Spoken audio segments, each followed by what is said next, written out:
مسلم league نون اور تحریک انصاف نے کل اسپیکر قومی اسمبلی کے آفس میں مذاکرات کے لیے اکٹھے ہونے پر اتفاق کر لیا ہے۔ پروگرام کیپٹل ٹاک میں وزیر مملکت بیرسٹر عقیل ملک نے تحریک انصاف کو مذاکرات کی دعوت دی۔ تحریک انصاف کے شفقت عباس عوان نے دعوت قبول کر لی۔ تالی تو دو ہاتھ سے بچتی ہے، وہ انگریزی میں کہتے ہیں it takes to to tango. تو ہم کیا ایک کمرے میں بیٹھ کے بات چیت کریں تو کس کے ساتھ کریں؟ دیواروں سے مذاکرات کریں یا کرسیوں کے ساتھ کریں؟ اسی کمرہ نمبر 5 میں آپ میر صاحب آپ نے کام کرنا ہے میرا، ان سے ٹائم لے دیں مجھے کہ کمیٹی روم نمبر 5 میں کل پرسوں 2 دن بعد 4 دن بعد کس ٹائم ہماری لیڈرشپ موجود ہو، وہاں پہ موجود ہوگی۔ اچھا آپ کل آنے کے لیے تیار ہیں؟ کل صبح 11 بجے یا 3 بجے دوپہر؟ یہ آپ مجھے بتا دیں۔ اچھا زئی صاحب بھی ہوں گے، علامہ راجہ ناصر عباس صاحب بھی ہوں گے، بیرسٹر گور صاحب بھی ہوں گے، ہماری وہاں پہ پوری لیڈرشپ ہوگی، آپ ان سے مجھے ٹائم لے کے دیں گے۔ جی ٹائم دے جی۔ نہیں، میں نے تو کہا کہ اسپیکر کے پاس جائیں، کچھ سالس بھی تو ہونا چاہیے نا۔ اسپیکر نے جب آفر کر دیا، اسپیکر نے کہا کہ اگر دونوں پارٹیاں آمادہ ہیں تو میں بٹھانے کے لیے تیار ہوں اپوزیشن کو، حکومت کو۔ تو کیوں نہیں اسپیکر صاحب کے دفتر چلے آتے؟ اسپیکر صاحب وہ کہہ رہے ہیں کہ آپ اسپیکر صاحب سے ٹائم لے کے دے دیں۔ چلے میں اسپیکر صاحب کے دفتر صبح چلا جاؤں گا، میں ان کو نہیں صبح نہیں، ابھی آپ فون کریں۔ میں چلیں ابھی اسپیکر صاحب کو فون کر دیتا ہوں، میں ان سے کہہ دیتا ہوں کہ اس طرح بات ہوئی ہے پروگرام میں، تو آپ ان کو بلا لیں، ٹائم دے دیں۔ عقیل ملک صاحب جو ہیں یہ بھی اسپیکر صاحب سے رابطہ کریں گے، اور اس کے بعد میں خود بھی چیک کروں گا کہ انہوں نے اسپیکر صاحب سے رابطہ کیا یا نہیں کیا۔ میں ان کو کاؤنٹر چیک کر لوں گا اسپیکر صاحب سے، اور میں ان سے پوچھوں گا کہ کیا عقیل ملک صاحب نے آپ کو پیغام دیا ہے کہ شفقت عوان صاحب نے یہ کہا ہے کہ وہ کل اپنی پارٹی کی قیادت کے ساتھ آپ کو ملنے کے لیے آنا چاہتے ہیں اور وہ حکومت سے مذاکرات کے لیے تیار ہیں۔ پھر وہ جو مجھے بتائیں گے میں آپ کو بتا دوں گا، ٹھیک ہے جی؟ بالکل درست۔ وزیر اعظم شہباز شریف نے کہا ہے کہ پاکستان کی معیشت استحکام کی راہ پر گامزن ہے۔ رواں سال معاشی ترقی اور کاروباری سرگرمیوں کے فروغ کا سال ہوگا۔ ایف پی آر اصلاحات پر جائزہ اجلاس میں کاروباری برادری کو ہر ممکن سہولیات فراہم کرنے کی ہدایت۔ ایف پی آر حکام کو ہر ماہ کے پہلے ہفتے کراچی جا کر تاجروں کے مسائل فوری حل کرنے کا حکم دیا گیا۔ اجلاس کو بریفنگ میں بتایا کہ شوگر، سیمنٹ، ٹوبیکو، ٹائلز اور فرٹیلائزرز صنعتوں میں پروڈکشن مانیٹرنگ سسٹم نصب ہو چکا ہے، جس کے نتیجے میں گزشتہ ایک سال میں شوگر سے 42 ارب، سیمنٹ سے 38 ارب اور بیوریجز سیکٹر سے 15 ارب روپے کا اضافی ٹیکس وصول کیا گیا۔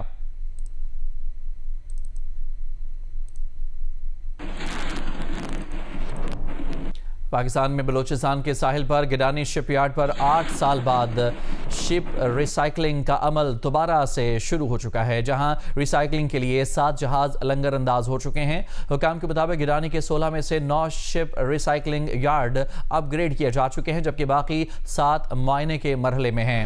میری time task force, national logistic corporation اور دیگر متعلقہ اداروں کی مشترکہ کاوشوں سے شپ ریسائکلنگ کی صنعت کو دوبارہ فعال بنایا گیا ہے۔ وفاقی حکومت نے شپ ریسائکلنگ کو باقاعدہ صنعتی درجہ دے دیا ہے، جبکہ یارڈز کو بین الاقوامی معیار IMO کے اصولوں اور ہانگ کانگ کنونشن کے مطابق اپ گریڈ کیا جا رہا ہے۔ حکومت جدید ٹریٹمنٹ، سٹوریج اور ڈسپوزل سہولت بھی قائم کرے گی تاکہ ساحلی ماحول اور سمندری حیات کا تحفظ یقینی بنایا جا سکے۔ حکام کا کہنا ہے کہ ہر ری سائیکل ہونے والا جہاز قومی معیشت میں تقریباً $2.5 کروڑ امریکی ڈالر کا اضافہ کرے گا، جبکہ مکمل استعداد کے ساتھ فعال ہونے پر گڈانی شپ ریسائکلنگ صنعت ملک کی اسٹیل سکریپ کی تقریباً 30% ضرورت پوری کرنے میں معاون ثابت ہوگی۔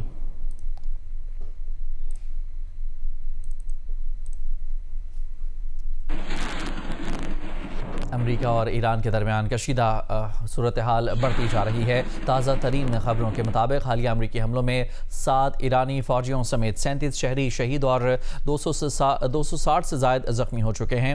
ایران نے جوابی وار کرتے ہوئے بحرین، کویت اور اردن میں امریکی فوجی اڈوں کو نشانہ بنایا۔ امریکی صدر ٹرمپ نے ایران کو مذاکرات نہ کرنے کی صورت میں شدید حملوں کی دھمکی دی ہے۔ کہا ہے کہ اگلے ہفتے سے ایران کے بجلی گھروں اور پلوں کو نشانہ بنایا جائے گا۔ جواب میں ایران نے کہا ہے کہ ایران اس وقت اپنی دفاع میں مصروف ہے، اس کا کسی سے مذاکرات کا کوئی ارادہ نہیں۔ ترجمان ایرانی وزارت خارجہ اسماعیل بقائی نے کہا کہ ایران اس وقت ذمہ داری کا مظاہرہ کرے گا جب تک دوسرا فریق ذمہ داری دکھائے گا۔ وعدہ خلافی امریکہ نے کی ہے، جواب میں ایران اپنا دفاع کر رہا ہے۔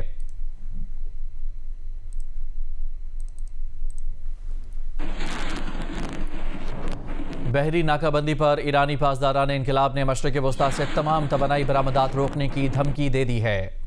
پاسداران انقلاب نے کہا ہے کہ امریکہ اور اتحادیوں کو فائدہ پہنچانے والے تمام برآمدی راستے بند کر دیں گے. علاقائی توانائی کی برآمدات یا تو سب کے لیے ہوں گی یا کسی کے لیے بھی نہیں ہوں گی.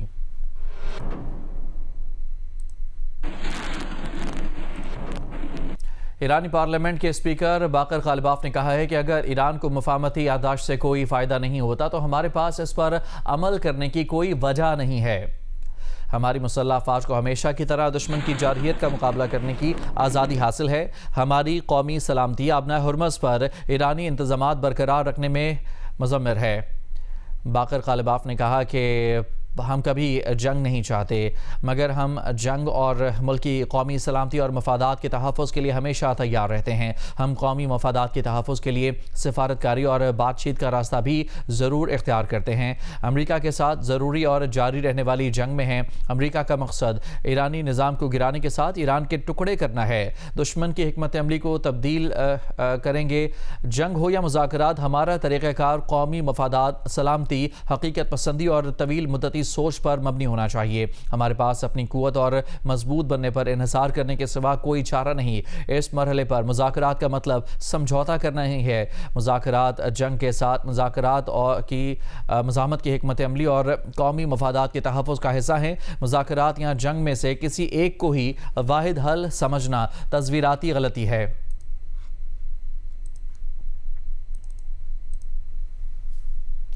امریکی سینٹرل کمانڈ کا کہنا ہے کہ اس نے ایران پر نئے حملوں کی لہر مکمل کر لی ہے. 1.5 گھنٹے تک جاری رہنے والے حملوں میں ایران کے کئی جزیروں پر دفاعی نظاموں، کروز میزائلوں کے ذخائر اور لانچنگ سائٹس کو نشانہ بنایا گیا ہے. حملے کمرشل جہازوں پر حملوں کی ایرانی صلاحیتوں کو مزید کمزور کرنے کے لیے کیے گئے.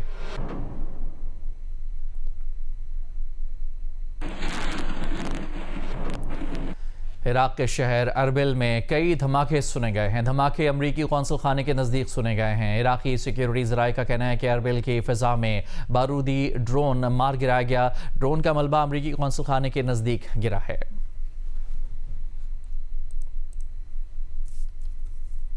چیئرمین پاکستان پیپلز پارٹی بلاول بھٹو زرداری نے کہا ہے کہ آزاد کشمیر کے خراب حالات سے کشمیر کاز کو نقصان پہنچے گا. موجودہ حالات میں معاملہ فہمی کی ضرورت ہے. کشمیر کے حالات سے کشمیری اور ہر پاکستانی پریشان ہے. پاکستان کے سیاستدانوں، کشمیر کے سیاستدانوں، احتجاج کرنے والوں کو سوچنا چاہیے. چاہتے ہیں کہ بحران کا کوئی حل نکلے.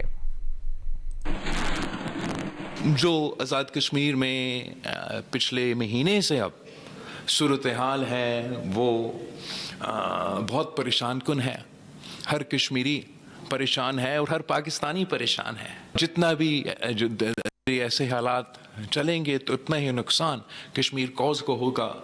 تو ہم سب کو سوچنا چاہیے.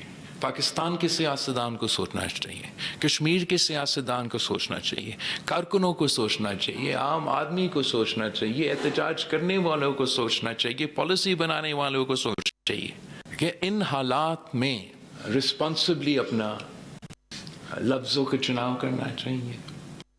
سیاست کرنا چاہیے لیکن سیاست کو اس طریقے سے کرنا چاہیے جہاں سے کوئی پاکستان کی مخالف، پاکستان کی دشمن اندر کی ایشوز کا فائدہ نہ اٹھا سکیں. جہاں تک پاکستان کی اندر کی آپ کی حق حاکمیت کی سوال ہے، اس سوال کا جواب بھی، اس کا فیصلہ بھی نہ اسلام آباد کر سکتا ہے، نہ پاکستان کا کوئی اور شہر کر سکتا ہے. کشمیر کا فیصلہ کشمیر کرے گا اور کوئی نہیں کر سکتا. میرے نقطۂ نظر طریقہ کار موجود ہے. الیکشن کے بعد ایک کانسٹیٹیوشنل کنونشن لایا جا سکتا ہے. اس کانسٹیٹیوشنل کنونشن میں یہ سوال رکھا جا سکتا ہے کہ کیا مزید اصلاحات کی ضرورت ہے. کوئی بندوق کے زور پہ یا دھرنا کے زور پہ نہ آئین ترمیم ہو جاتا ہے، نہ ہم ڈکٹیشن کل ماننے کے لیے تیار تھے، نہ آج ماننے کے لیے تیار ہے، لیکن ڈیبیٹ کرنے کے لیے تیار.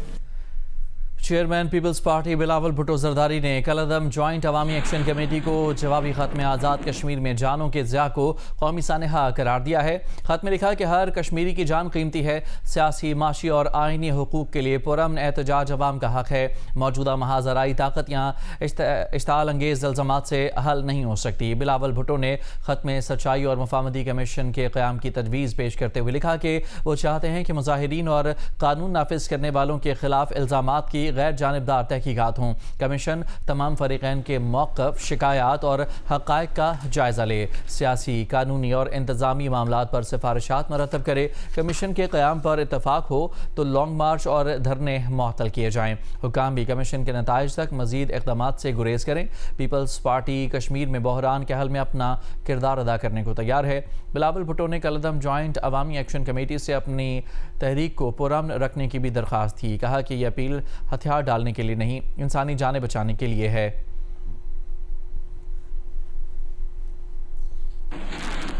ایران میں یرغمال بنائے گئے 12 پاکستانی نوجوانوں کے معاملے کی تحقیقات شروع کر دی ہیں۔ متاثرہ خاندانوں کی درخواستوں پر مقدمات درج کر لیے گئے ہیں اور ملزمان کی گرفتاریوں کے لیے بھی ٹیمیں تشکیل دے دی گئی ہیں۔ تفصیلات اس رپورٹ میں جانیے۔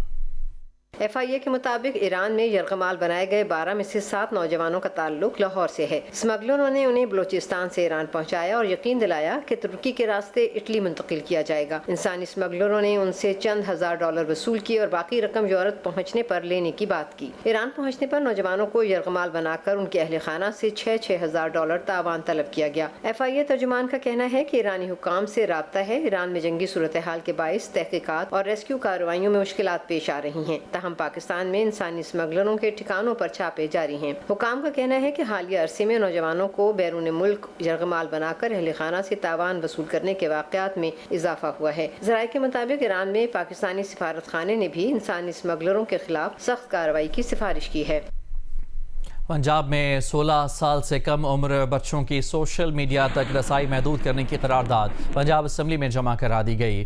یہ قرارداد child protection and welfare bureau Punjab کی چیئرپرسن MP سارا احمد نے جمع کرائی ہے۔ کہا کہ اس قرارداد کا مقصد بچوں کو سوشل میڈیا کے مضر اثرات، سائبر بلنگ، آن لائن استحصال اور غیر اخلاقی مواد سے محفوظ بنانا ہے۔ قرارداد میں 16 سال سے کم عمر بچوں کے سوشل میڈیا اکاؤنٹس کے استعمال سے متعلق مؤثر قانونی اقدامات اور عمر کی تصدیق کا نظام متعارف کرانے کا مطالبہ کیا گیا ہے۔ اب تک آسٹریلیا، فرانس، چین اور امریکہ سمیت کئی ملک ایسے قوانین متعارف کرا چکے ہیں۔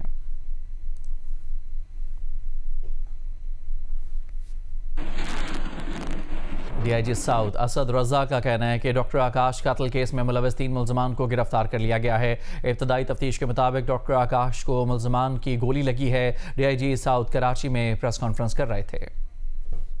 جی ہاں بالکل، یہ جو انسیڈنٹ ہوا ہے اس میں ویسے تو جو جیسے CCTV فوٹیج لی گئی ہے اس کو ابھی جو تفتیش کا پروسیس، ابھی جو فارمل انویسٹیگیشن ہے وہ اس کی ابھی سٹارٹ ہو چکی ہے، چونکہ ابھی کل شام کے اندر یہ پرچہ درج کیا گیا ہے، مگر اسٹینسبلی جو ہمارے ابھی تک شواہد ہمارے سامنے آئے ہیں وہ یہی ہے کہ جو گولی ہے وہ کسی ایک رابر کی گولی جو ہے وہ اس جو وکٹم ہے آکاش اس کو لگی تھی، جس سے وہ جاں بحق ہوئے ہیں۔ کس ویپن کی تھی؟ جی وہ 30 بور جو ہے 30 بور کا ویپن جو ہے وہ استعمال ہوا ہے۔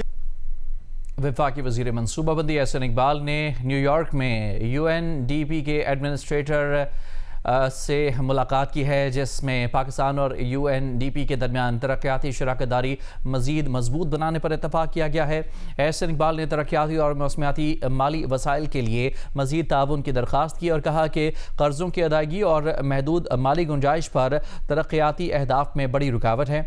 UNDP نے پاکستان میں پائیدار ترقیاتی اہداف کے مؤثر نفاذ کے لیے تعاون جاری رکھنے کے عزم کا اعادہ کیا، جبکہ وزیر اعظم کی جانب سے UNDP کے سربراہ کو پاکستان کے دورے کی دعوت بھی دی گئی۔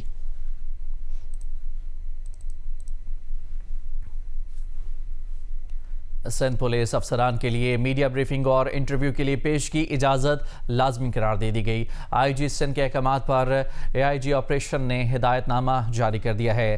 سینٹرل پولیس آفس سے جاری ہدایت نامے میں بتایا گیا ہے کہ کوئی پولیس آفیسر IG سندھ کی پیشگی اجازت کے بغیر میڈیا پر نہیں آ سکے گا۔ TV، radio programme, podcast اور پریس کانفرنس میں شرکت کے لیے پیشگی منظوری لازمی ہوگی۔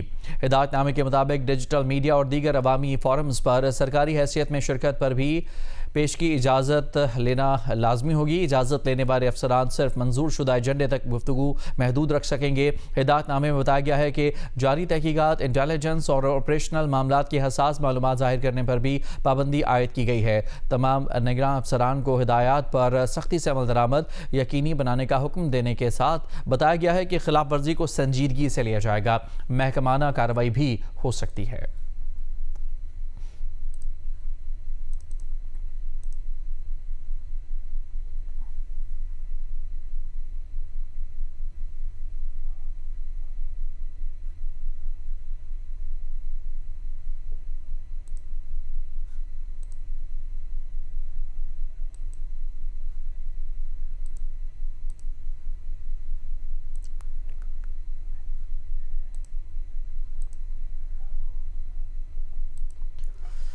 ورلڈ کپ فٹ بال کے پہلے سیمی فائنل میں اسپین نے فرانس کو 2-0 سے شکست دے دی۔ اسپین کی ٹیم 16 سال بعد میگا ایونٹ کے فائنل میں پہنچنے میں کامیاب ہوئی ہے۔ ٹورنامنٹ میں 8 گول کرنے والے فرانس کے اسٹار امباپے سیمی فائنل میں کوشش کے باوجود کوئی گول نہ کر سکے۔